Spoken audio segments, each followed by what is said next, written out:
Hey guys, hope you're doing well today. In this video, I'm going to show you guys how to rebuild your spindle, and this is the most common spindle on the John Deere Z900 series mowers. It's the TCA24880 spindle. I'm going to show you how to rebuild it. It's super easy, and where you can get the bearings cheaper than getting them from John Deere. We've sourced some bearings in some other places, and I think they're probably just the same thing John Deere's using. This is super simple, and again, just double check your particular mower. They have changed the spindles with a serial number break on the newer models, but this is probably the most common spindle recently used in the past few years. So let's get to it now. This is the spindle we're talking about. Once you remove it from the deck, you're going to take off the sheave where your belt goes, or a pulley or sheave. It bolts to this hub right here. 13 millimeter removes that, as well as 13 millimeter removes the housing bolts. This is where the blade goes. You'll take a 15/16 socket to remove that, remove the blade bolt, and remove the blade. And you're going to need something that'll hold this hub right here. You can either use a vise. I like to use a pair of vise grips. And these are kind of I have a bunch of these vise grips. You can't ever find them in the store. It's the 12LC model. But you're also going to need a 30 millimeter socket to remove this nut right here. And just for demonstration purposes, I've already taken this spindle apart and cleaned all the grease. I just want to show you how you take it apart. You remove that nut, that hub, that top cap, then the spindle shaft will slide out of the bottom, and you can remove that bottom cup or cap prior to doing this, but it's easy to remove. And you see that bushing. This is why I had it clean, so you can see that. You're going to have to move that around in order to knock out that bottom bearing, so you can hit it at 12 o'clock, 6 o'clock, and you can move that bushing around. Now this bushing here that I'm pulling out, that normally comes out relatively easy. All it's holding it at that point is that top seal. So now I'm going to grab some wood, and I'm going to knock the top bearing out first. So I'm going to put it upside down, put it against this wood, and make sure I'm on these studs here evenly. And the wood's going to help me from hurting those studs, and also giving me the space I need to let the bearing and seal and center bushing drop out as I knock it out. And all you really need to do is grab like a bolt, or I'm just using like a 5/8 rod right now, about 8 to 10 inches, and I'm knocking it at 12 o'clock, 6 o'clock, going back and forth. They're not in there super tight, but you are going to need to hit it with a decent size hammer. So there's the center bushing, and now I can flip it over, because once you knock that bearing out, the bearing is going to help knock the seal out. Now I'm going to repeat the process, knock the bottom bearing and seal out. And again, I've already cleaned this one out. Yours is going to be a greasy mess. Everything's going to be covered with grease. So you got the two bearings and those two seals. Okay, now that we have the spindle taken apart, let's go over all the components. First you have the housing, and then you have the spindle shaft.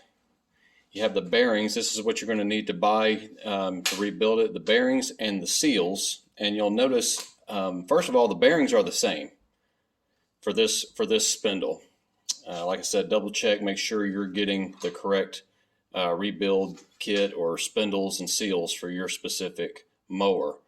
Pay attention to that serial number to make sure you do have you're getting the right parts for the right spindle that you have. Now, I recently just rebuilt about 15 of these spindles for a customer, and we have found these bearings in several different places online. You can get them on Amazon. I think that's the cheapest place to get them from. And there's one called HD Switch that you can get the two bearings and the two seals. And I want to say the average cost was about per spindle, I think it was like $21, $22 for the like I said, for the two bearings and the two seals. Now on this one, you have a thicker seal. That one actually goes on the top, and then there's one that's a little thinner, and that one goes on the bottom. Again, we have this spindle shaft, the grease fitting right here, and you can see this hole, that's where the grease comes out. And you'll notice on these splines, there's one wider one right there, and that is for this bushing here, as well as this hub also has that wider groove there. This bushing here goes there, and then that bushing is what this seal, once it's in the hub, the seal is what is going against that bushing there. So it'll tighten up and seal there when you tighten up the top bolt against that hub. All right, and then this goes in between the bearings, in the housing. So to get it all back together, you're going to put the bearings in there first. Now, one thing you want to look out for when you go to reassemble the spindle, the bearing shouldn't just fall right in and be loose. It should be, you can see this one's kind of starting to fall in. That's okay, but it's nice and snug. What will happen a lot of times is these bearings get worn out, the bearing will actually start spinning inside of the hub, and it'll ruin the hub, and you can't rebuild that spindle. You'll have to replace the spindle or the hub. It's just cheaper just to buy a new spindle at that point. And one thing I want to mention on these bearings, like these are the original John Deere bearings. Let me turn my light on. I'm going to show you the bearings that you're most likely going to buy if you're getting them off of Amazon, if you're not buying them from John Deere. They're probably going to have a seal on both sides. There'll be sealed bearings. Now I'll show you a photo of one. I was actually just redoing it, like 15 of these spindles for a customer, and he had bought the bearings off of Amazon, actually from two different places. One of them was HD Switch is the name of the company, and he bought some from another place, both off I think Amazon, and one of them had red seals and one of them had black seals. Well, I took them out to compare them, and I wanted to compare them to the John Deere bearings. They look identical. I mean, absolutely identical. They're probably made in the same Chinese factory, honestly. But like I said, those had some seals on the bearings, and as I popped that seal out just to look at what type of grease they had in, it just looked like some type of cheap, very, very cheap white grease. It didn't look like that grease would hold up to the amount of stress and speed that these bearings are going to be enduring during operation. So I talked to my customer, and we had kind of talked about it, and what we ended up doing was I popped a seal out, like for the top bearing. I popped the seal out from the bottom, but we left it on the top just to help keep the grease in more. I'm not sure if that's the way to do it. I'm almost thinking probably pop them both sides out and just letting these seals retain the grease in the housing. But what he wanted me to do was leave the seal in on the top for the top bearing and on the bottom side for the bottom bearing. So that's what I did. Hopefully that works out. But his thinking was that would keep the grease in the entire housing better. I would suggest, I don't know if I would do that. I might take both seals out, pack it with grease. Like when you take your spindle apart, it's going to be a greasy mess. There's going to be grease all down in the housing. And so and while we're looking at this housing, I'm going to show you. So this bearing is kind of snug in there right now, so I can't just easily pull it out. But when you go to put it in, you're going to tap that in. You want to find something like a tool that will hit the outside edge, not this side. You don't want to hit that side. You're going to ruin your bearing. You only want to hit this outside edge, and it's going to go down and it's going to seat against this area here.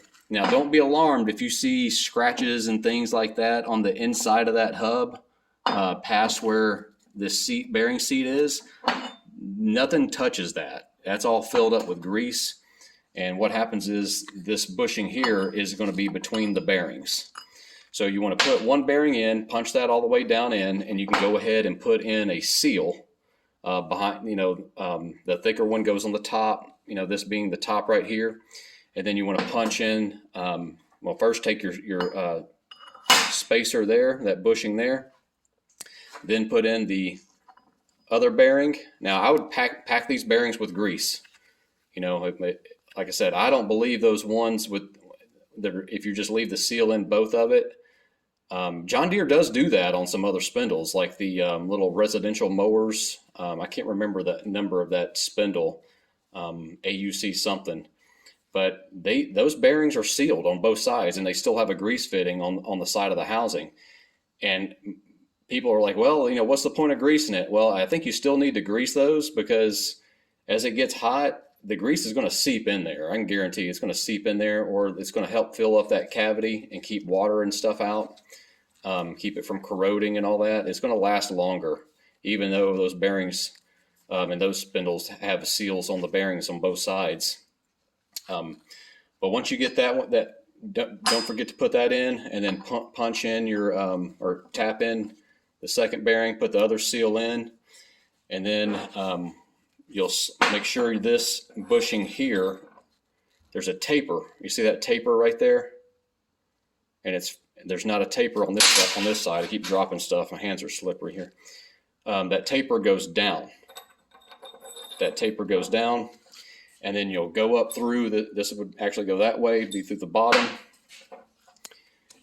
And then next up would be this bushing here, and then your hub, then this cap, and then the bolt.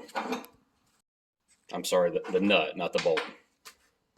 And so just to show you guys, I'm going to go ahead and assemble this one back together without any grease at all. This is just for demonstration for you guys. So I'll put everything back together without the grease so you can see it better. And one thing I'll mention, when you get all this taken apart, like I said, it's going to be a greasy mess. You're not going to have to worry about cleaning up your old bearings, but you'll want to clean up the housing, get all that grease and stuff. Everything's just going to be a greasy mess. One thing that works really good is WD-40. Diesel will work good, kerosene, mineral spirits, but I prefer WD-40. It's just, it doesn't cuts it really good. It's pretty clean. It cleans it up really good. And one good way you could clean out that housing, because that thing's just going to be full of just dirty, nasty grease, is just take some paper or something and just shove it on down there, and take like your punch or a bolt or something and just push it. Pack that paper in there real tight and just push it on through. And some cheap paper, that way you can just go right into the garbage can, and then you're not getting all your shop rags all dirty. And then you can spray that with WD-40 if you want and clean it all up, get all that nice and clean.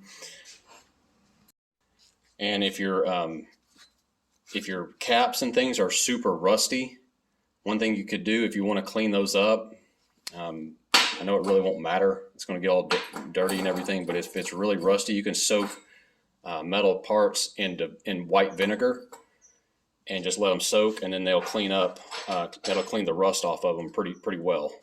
That's what I've done to these, and it's just starting to kind of rust again right now, but vinegar works really good.